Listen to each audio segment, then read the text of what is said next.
Hi,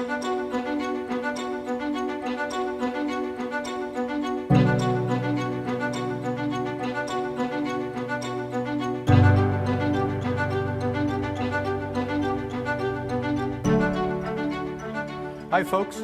Welcome to another episode of Government Matters right here on Focus Springfield. And it's not every day that I get to speak to someone whose impact on our city and region is tangible.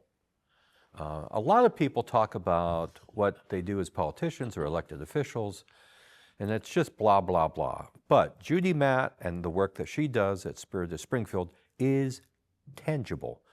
And thank you for being tangible with us. That's a good word. So you just had the pancake breakfast. What number was that? Because We prepared enough for 17,000 servings, and we had some left, but we ran over an extra 2 hours with serving people. But we want to be sure we have enough, and then whatever remains goes to the shelters. And we had 2.5 5-gallon buckets out of 100-gallon 5-gallon buckets that were remaining.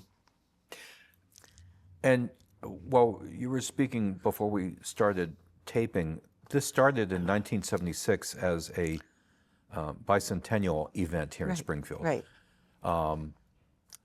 But it wasn't at that point a recurring event like it is now. So when did it become a recurring event? Well, Congressman Neal wanted to do it when he became mayor, and I think it was 1986.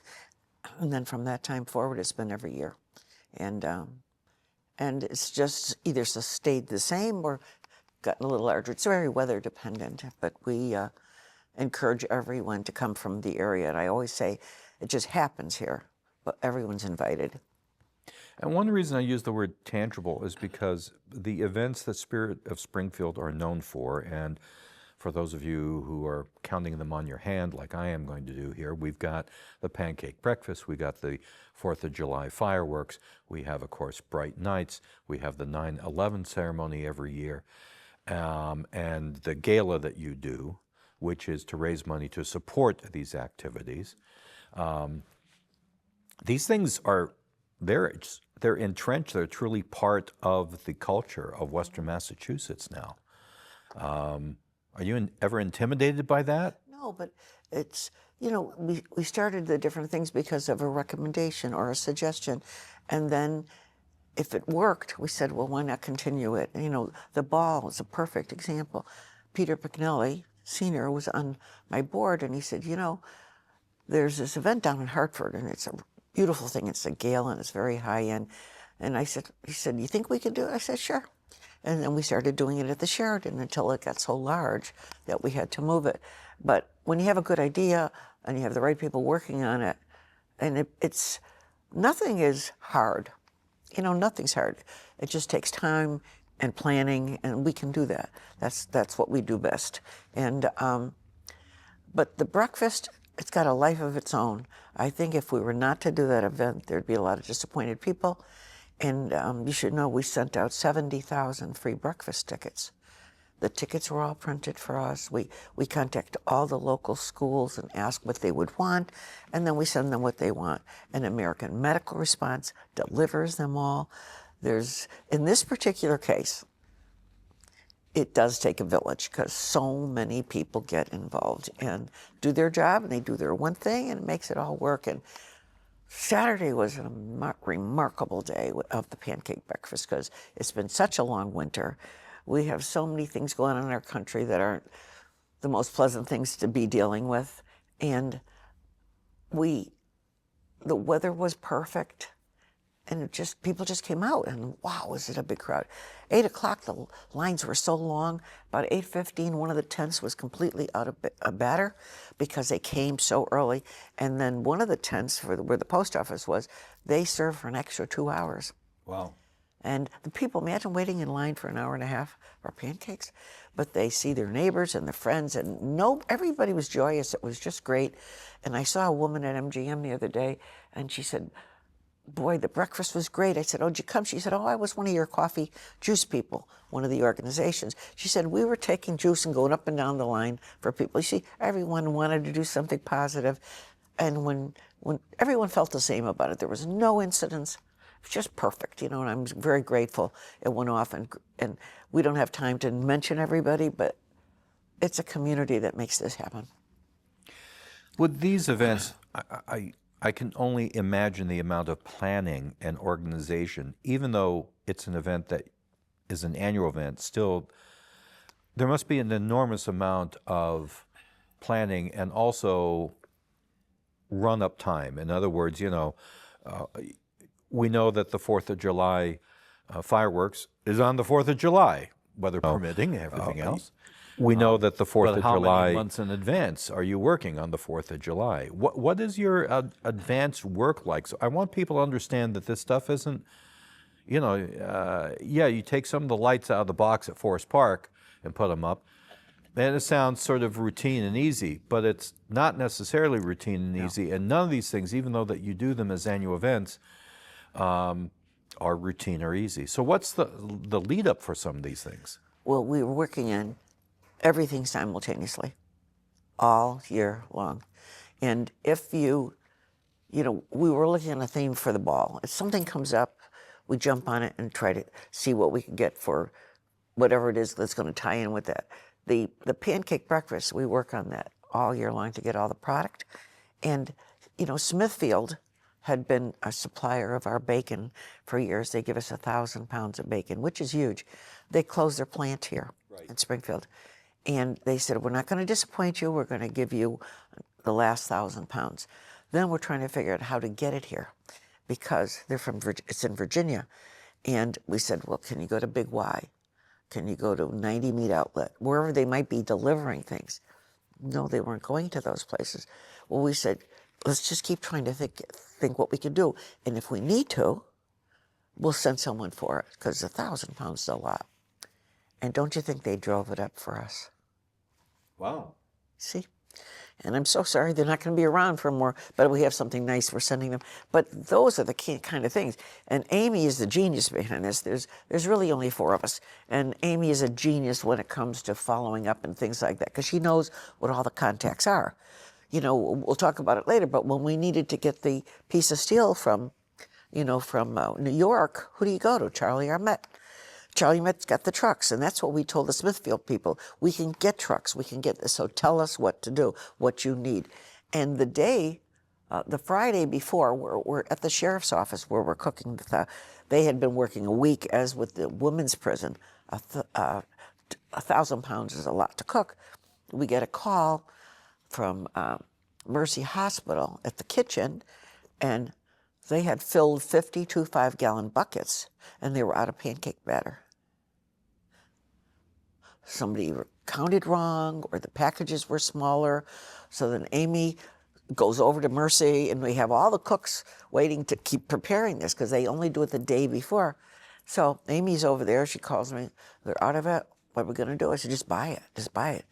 And so in the meantime, Beth Ward from MGM happened to be sitting with me hearing this. She said, tell them to put it on our account. So then they said, we can't deliver until later this afternoon. And Amy said, we need it now. We need it now. So we got it. It's just everybody wants to make it happen. So we did. Those are the things. There's so much that leads up, and you have everything planned, and things like that happen. And it's because we're so organized. I don't need to pat us on the back, but because we're so organized, we can punt and go and do this and do that. And people know that we're serious, so they take care of it. And so we're just very grateful that the community understands that what we do is tangible, and they want to see it happen. And I think people also need to be reminded that you're a nonprofit. This is not something that you're getting a line in the Springfield municipal budget, for instance, for your activities. You're a standalone nonprofit, which means you got your hand out. You need help all the time. We are always looking for money and product, and the state has been wonderful. They have been giving us an earmark of $50,000 a year, and that helps. Our biggest supporter is Mass Mutual Life Insurance Company. Since we started, and they're the main supporter of the fireworks. Everything is so expensive.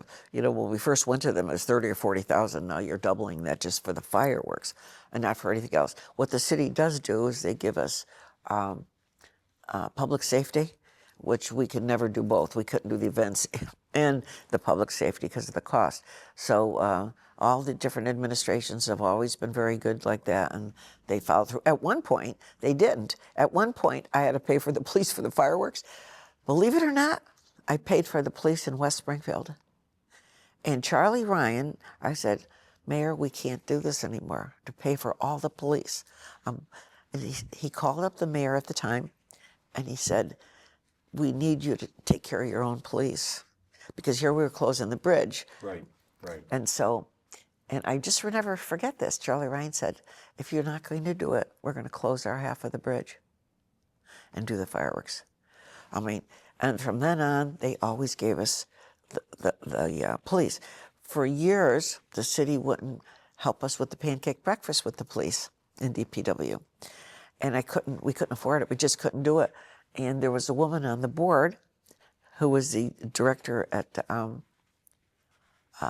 Eastville Mall, and she said, if you want, come up here, we'll take care of you. I remember when you guys went up there. So we went to Eastville Mall for 2 years until the city asked us to come back. And it was only we just didn't have the money to pay for all the police and do everything else. So they took us and they did that for us. And then we came back, and ever since then we've been there, and we like it downtown. And it was great up there. We had to do what we had to do. But you're right, we get no city funding. Many people think that everything is the city. And that's okay. It doesn't matter as long as we get to do it and as long as it's paid for. And so it doesn't matter who gets the credit for it as long as we get it done.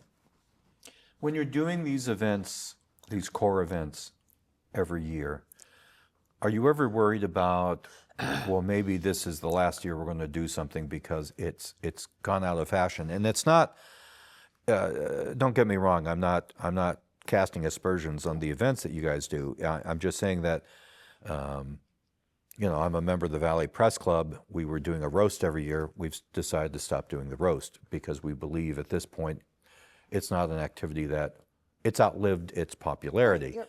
And I think a lot of organizations that put on things always have to assess whether or not it's still worth putting on.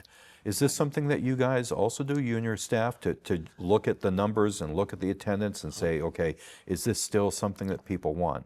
We do look at the numbers all the time. And for a while, I had a sense about the breakfast, but it's now bigger than ever. It is this, I think the times we live in, people want to be together. This is one of the places they can come together, not fearful and joyful, and meet a neighbor. 4th of July will always be the 4th of July. I think people want to come down as long as you keep it safe. And the police certainly do that.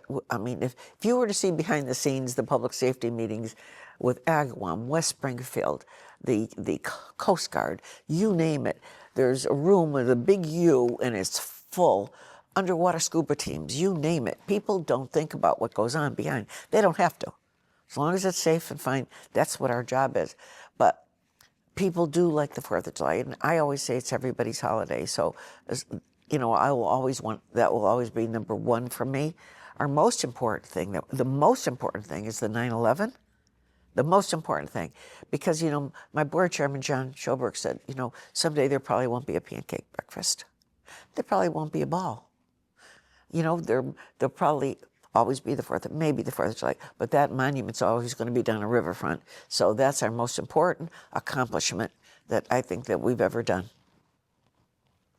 And of course, I didn't mention Bright Nights, and most people know us for Bright Nights, right. You know, but certainly that's important, and that is a huge undertaking. And the partnership that we have is unlike many, many places. I mean, to have the private sector and the public sector work together like that, and I must say, that was hats off to Pat Sullivan. Pat Sullivan got a flyer in the mail, and he'd say, what do you think about this? That's how that started. When he needed to do something for the pool at Forest Park, they needed help. Can we do something together? And we always worked very well together. But when he saw this flyer, we said, boy, this is something to be great for the city. And Pat always remembers as a little boy driving through the park with these cutouts. Okay, let's try for it. We never had a clue what we were getting ourselves into. And we put that whole thing together. We started in September and we opened in November. Just think what we had to do. And Carpenter Decorating, who came up, they said it was the single largest order they ever got at that time, $1 million, because Peter Pinelli signed the papers. Well, we had nothing. And for the park to want to do that with us and give us the technical and all that expertise, and then for us to do the other piece in the marketing and to select the displays. And Carpenter always said there are displays bigger than ours, but nobody does a better job of the marketing, because that's what we are. We're the marketing arm and they're the technical arm. And they're just, those guys are geniuses. They work, it's like that display belongs to them. So, but I think there'll always be a place for that, you know. I think there'll always be a place for that. But some of them may go by the wayside, but 9/11's our most important thing. I want to talk a little bit about that and how that came about, because obviously you're talking about having a literal piece of history sitting in Riverside Park. How long did that take to put that together? Because I imagine there was a lot of moving pieces in trying to put together this monument at that location. Well, 13 years. It was 13 years from when we got it, because we, the Spirit of Springfield, could not do this on our own. We had to get the police commissioner and the fire commissioner at the time to sign off on it, that we were someone that could apply for it, and they turned us down 3 times. Wow. And I just kept ripping it up. I kept trying, and finally, the last, they said, I hate to say day, but the last period of time, they gave us permission, and here we go. Charlie Armet's company, the Armet company, Will Armet, drove down there, spent the night, and got the final piece. So it was, then just getting it is one thing. They brought it up here, then what do we do with it? Where are we going to put it? How are we going to raise the money for the monument? So it was in storage with the fire department for some time, and I'd get people saying, well, how come you don't do something with it? Well, we wanted to do something with it, and then we used to do it, we used to do our commemoration every year at the same time with Dennis Ledger, and that was always out at the, at the public safety complex there. And only once did we bring it out, and everyone was touching it. And I have some great photos of that. And then it went into storage, and then Pat says, we're going to be doing over Riverfront Park. Maybe we can put it there. So then we got permission to put it there, and one thing, and then we went out for a design review. And once again, Pat had a design firm out of Florence, Mass.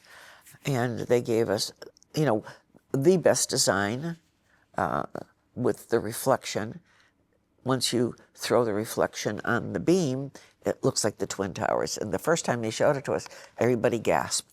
But they're geniuses out there. They know how to do things like that. So then we went out and raised the money, and Frank Colicino headed up a group. We had to raise $400,000 for the steel.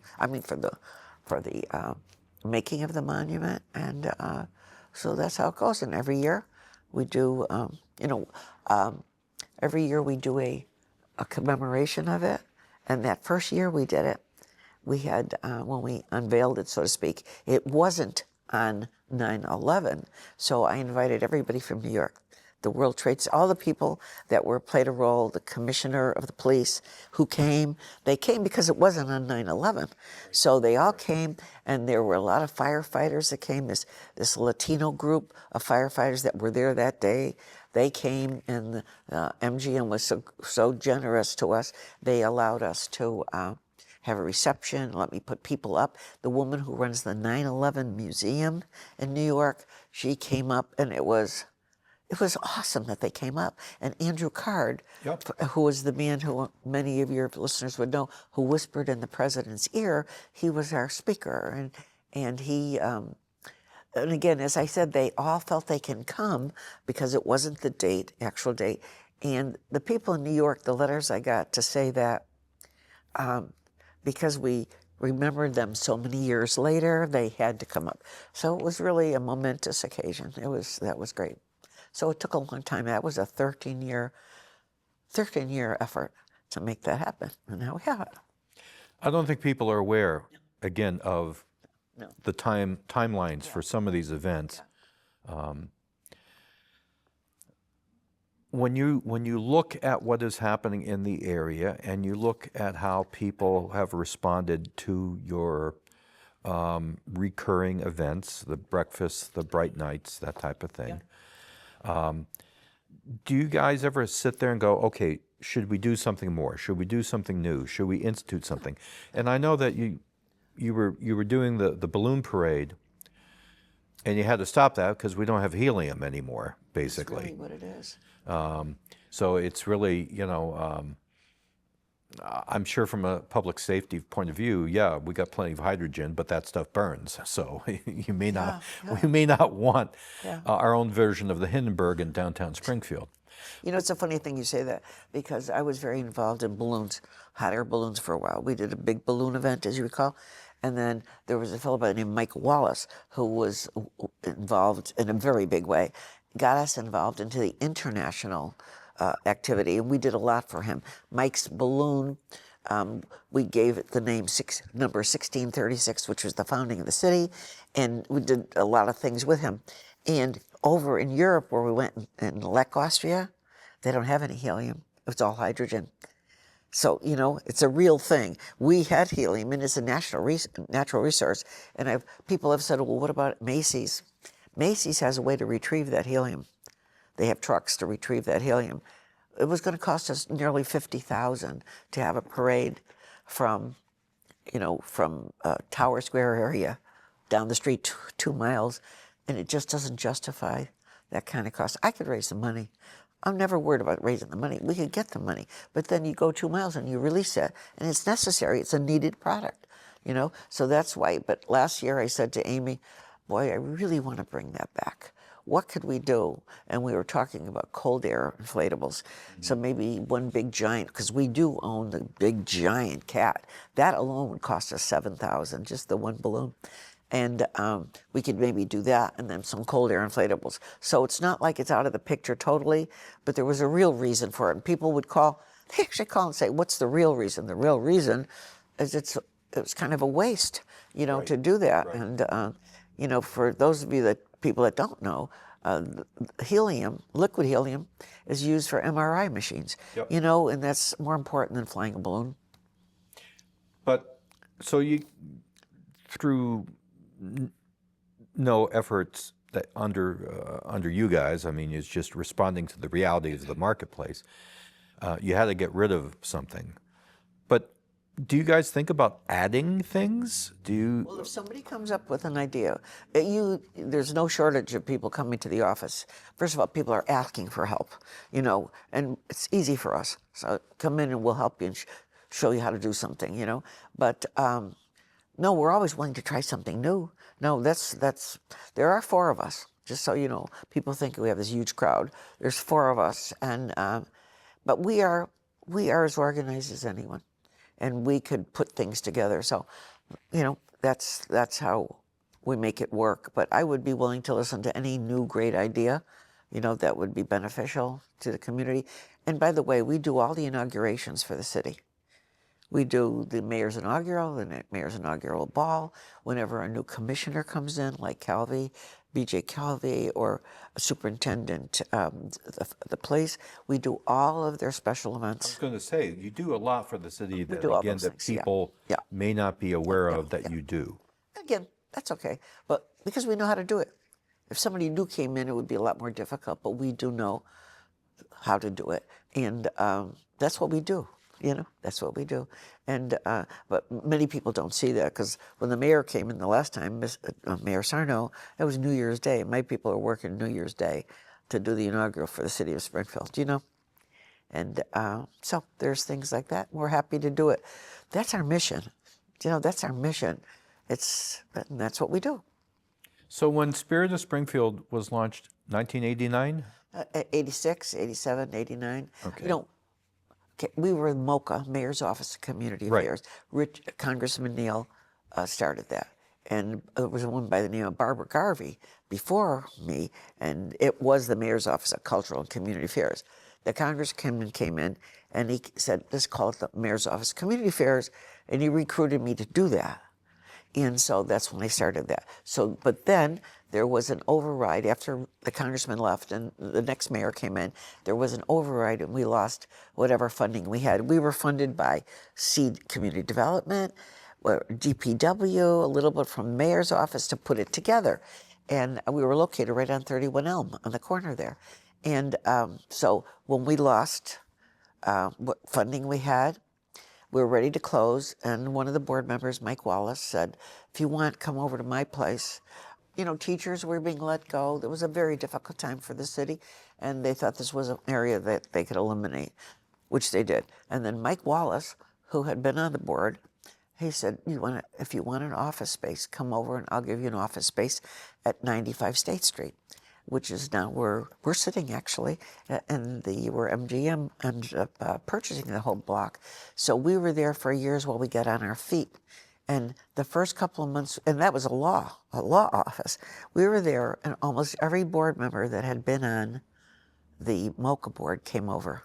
They all wanted to be part of it because they thought now, this is when we need it more than ever.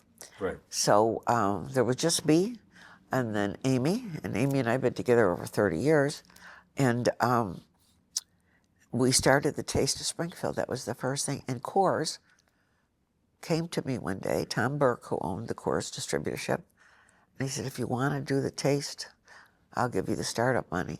So he gave us $20,000, and that's how we started. And that was our first event. And we stayed with Mike for a while, and then, you know, we actually moved pretty much across the street, 1350 Main, and this building was sold and so forth. I remember the Taste of Springfield. Yeah. And that was another instance, like, I know it was popular, but there came a time when it just couldn't be done anymore. That's right.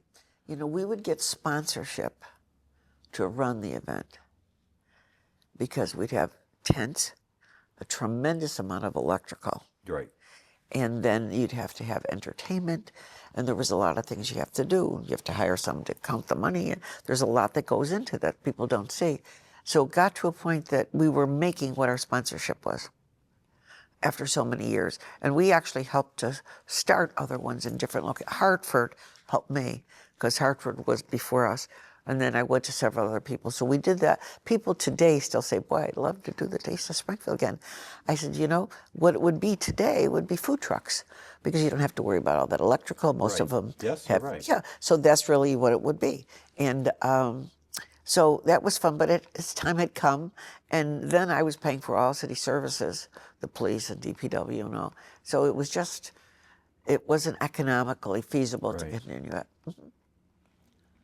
Well, Judy, your work, your organization's work has really made an incredible difference in the area. I have no idea if you guys do economic impact studies on the things that you do, but it's very clear that between events like Bright Nights and the Pancake Breakfast, you are attracting people to the city. That's always good for our local business economy. To have these kind of events, and Bright Nights looks like it's not slowing down at all. No. You know, it's one of these things that people genuinely look forward to every year. It's become a tradition, and you know, for several years in a row, we've received the best lighting show in America by the American Bus Association, and we certainly know. Not a lot of people know that, but it's a tradition. And people are bringing their children, and that's what it's about, really. That's what it's about, and good feelings about it, and making people have something to look forward to, and we're very grateful for that one. And that's, again, could never do it without the park, and they maybe could do it without. No, they can't do it without us, because we bring people. We bring people, and as I said, Carpenter Decorating said there's bigger ones than ours, but you keep it going every year. You hit it again and try to do different things, and you have to do that to keep anything fresh. But that is such a spectacular location. You know, I think that's around for many years to come. Yeah. Judy, thanks much for coming in today. Really appreciate it. Thank you. And folks, thanks very much for watching this episode of Government Matters here on Focus Springfield.